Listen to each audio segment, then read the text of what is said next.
you don't know what love is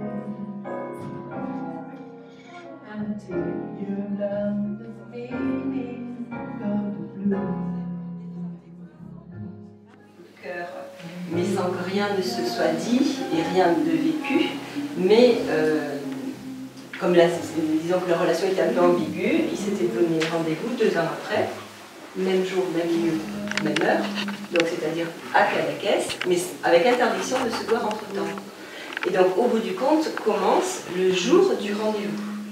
Le jour du rendez-vous sans savoir si Alice y sera. Et donc voilà, donc là on ne va pas parler de compte parce que toute l'histoire c'est là-dessus. Et là, le promesse d'avril, il commence 1 semaine avant le rendez-vous. Donc voilà, donc c'est pour ça qu'elle a un agenda bien rempli, et ce que disait tout à l'heure Dominique, elle avait entre-temps, voilà, 2 ans sont passés, il s'est passé beaucoup de choses en 2 ans, et elle se retrouve avec ce pacte, cette promesse qu'elle avait faite 1 semaine avant. Donc voilà, ça la perturbe un peu. Alors ce qui est déjà bien, c'est que déjà elles s'en souviennent. Parce que sincèrement, c'est qu'il y a quelque chose qui s'est passé, malgré tout. Oui, elle s'en souvient. Voilà, parce que sincèrement, au bout de 2 ans, on pourrait se dire, ma foi, de l'eau a coulé sous les ponts. Mais là, tu vas visiter quand même un petit peu autre chose, parce que je fais un parallèle entre les 3, mais c'est un petit peu long terme, parce que dans le premier, on est vraiment dans un... Bon, tout ça, c'est dans le spectre de l'amour, la gourmandise, enfin l'amour d'une façon générale, mais là, on est plus dans le monde de l'art, de la musique aussi, mais le côté aussi éphémère, donc plus dans ce genre de choses, parce que le cloître, il y avait le côté de l'éphémérité, donc justement de la relation, et puis au niveau artistique également. Là, au bout du compte, on est plus dans la beauté des paysages, un peu la musique aussi, mais une autre, on en parlera un peu, et là, par contre, on est dans un autre univers, c'est la vérité, presque. C'est ça. La recherche de la vérité. Oui, voilà. Disons que c'est pour ça que, par rapport à ce que tu disais sur la trilogie, je pense que c'est vraiment une trilogie. Moi, je dis. Mais elle, en fait, elle a envie de... Elle rêve, mais en même temps, elle a envie de stabilité. Oui, disons qu'elle est effectivement entre les deux, comme dans le passage que disait Dominique, ce côté à la fois rêveuse, où tout ce qui est, tout l'univers des contes lui convient bien pour s'évader, mais en fait elle est vraiment le pied sur terre, c'est-à-dire que là, justement avec Julien, elle essaye de ne pas se raconter l'histoire, et voilà, elle se dit que bon, ben voilà, elle veut construire une relation qui dure, et sans papillonner par ailleurs, parce qu'effectivement, avant de rencontrer Julien, bon, elle était un amour chassait l'autre, elle était dans un côté un peu papillon, vu son métier aussi, où elle avait beaucoup dans les festivals, toutes ces choses-là, bon, il y avait beaucoup de rencontres possibles, et elle était un petit peu dans ce côté léger dont tu parles. Mais en même temps, il y a toujours ce qu'on appelle le point central, en fait, c'est la pomme d'Ève. La pomme d'Ève, c'est cet établissement qui est là et qui, en fait, tourne toujours, aussi bien avec, bon, Matteo, puisque maintenant elle a vendu la mèche, donc voilà, Matteo, donc le peintre, que Mathilde, donc au démarrage, et également pour Alice, il y a toujours ça avec l'hôtelier donc qui tourne. Donc, comment tu as construit ça justement par rapport à ce point de repère? L'hôtelier, c'est l'hôtelier et l'hôtel de la Pomme d'Ève, c'est le fil rouge des 3. Donc effectivement, s'il s'appelle la Pomme d'Ève, c'est bien parce que voilà, ça symbolise effectivement la question du désir.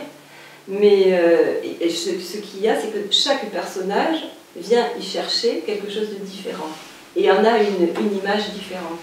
Donc Mathilde, elle, justement, sa question, c'était qu'est-ce que c'est l'amour? Donc effectivement, ça, ce qu'elle est venue y chercher, c'était une réponse. Le peintre, lui, Matteo, quand il est allé à la Pomme d'Ève, lui, il y avait des questions par rapport à l'hôtelier, etc. C'était plus, lui, il était dans un justement, il y avait un doute par rapport à ce qu'il devait faire. Est-ce qu'il devait céder ou pas? Est-ce qu'il était donc... effectivement, et à la Pomme d'Ève, il a eu lui aussi il s'est passé quelque chose de particulier qui est complètement différent de ce que Mathilde y avait vécu. Et Alice, c'est encore autre chose. Alice, elle a complètement une autre histoire avec la pomme d'Ève. Donc chaque fois les gens viennent y chercher, ils viennent trouver ce qu'ils cherchent. Parce que de toute façon, l'art, il est présent un peu partout. Donc l'historienne, justement, elle n'est pas artiste. Enfin, elle n'est pas vraiment non plus historienne, mais enfin bon, oui, elle s'occupe des monuments historiques, donc elle a tout ce côté archéologue, voilà, tout c'est ce qui l'intéresse, et c'est ce rapport au passé. Elle avait beaucoup de choses à régler sur son rapport au passé. Donc voilà, parce que le temps, effectivement, est toujours présent aussi hein, dans tous. Donc l'art et le temps est présent dans les trois aussi. Donc oui, après, qu'elle soit conteuse, parce que ça c'est le rapport au mot, parce que le rapport au mot aussi c'est quelque chose qui me préoccupe toujours beaucoup aussi, enfin qui m'intéresse beaucoup. Donc voilà pourquoi elle était conteuse, et puis, enfin oui. Et l'art vivant. Et oui, l'art vivant aussi, parce que là c'est une autre forme d'art. Parce que l'art ici, on a l'art. C'est quand Alice parle des mots. Ah. Je garde de cette vie intérieure archaïque quelques bribes précises. Je me revois dans notre premier appartement, du temps où mon père était vivant. Assise entre l'armoire et le lit, j'avais la tête pleine de ces jeux où l'on répète un même mot pris au hasard, le premier qui se présente, où on le répète longtemps, patiemment, lentement, comme si on le mâchait, le remâchait, jusqu'à ce qu'il se détache de son sens. Je pouvais alors dénouer le lien qui l'unissait à son objet, jouir du mot comme une matière dans la bouche, une pacte sonore et de l'objet comme une présence encombrante, étonnante. Dans le mince espace entre l'armoire et le lit, au ras du sol, j'étais au cœur du monde, entre la parole et cette force étrange qui l'échappe, entre ce que l'on construit et ce qui est. Ces minutes étaient aussi intenses que fragiles. Il suffisait d'un rien, un bruit de pas, une odeur de pain perdu, pour que tout reprenne sa place. Les mots, comme des petits soldats, allaient aussitôt se ranger dans leur objet. En grandissant, j'ai perdu ce pouvoir. Les mots ne s'évadent plus de leurs choses, ils ont trop pris l'habitude d'y être collés. Les expériences métaphysiques que l'on fait enfant sont oubliées ensuite, la plupart du temps. On a si vite fait d'apprivoiser le vertige. À présent, je n'ose même plus évoquer ces instants, de peur d'en perdre l'authenticité. Mais je sais qu'ils ont existé. Non, mais voilà, il y a des possibilités infinies parce que, en plus, ça fait une logique. C'est premier qui ouvre sur, sur un superbe établissement mystérieux. Après, on part sur 2 livres qui sont centrés sur des personnages avec un point de vue différent. C'est très original. Un 4e livre où il y a Mathilde qui revient et qui redécouvre autre chose. Je ne sais pas. Ne l'écris pas toi. Non, là, je te parle de l'attente de lectrice. Ah oui, d'abord je l'ai lu d'une seule traite. J'ai pas pu m'arrêter. Enfin, ce que j'ai à faire, je le ferai après, c'est pas grave. J'ai pas pu m'arrêter. Et quand j'ai eu terminé, j'ai eu du mal à repartir sur un autre livre. C'est-à-dire que j'ai vraiment changé complètement de genre parce que c'était impossible. On est tellement dedans.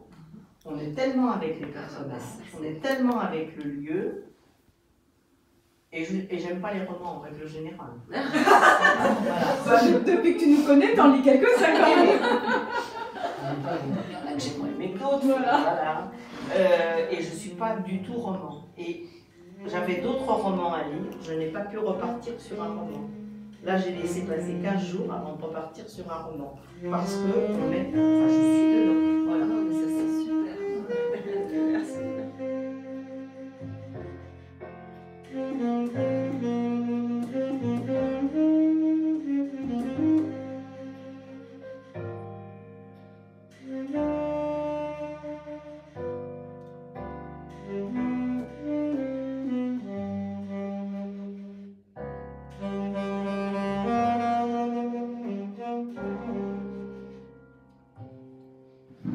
You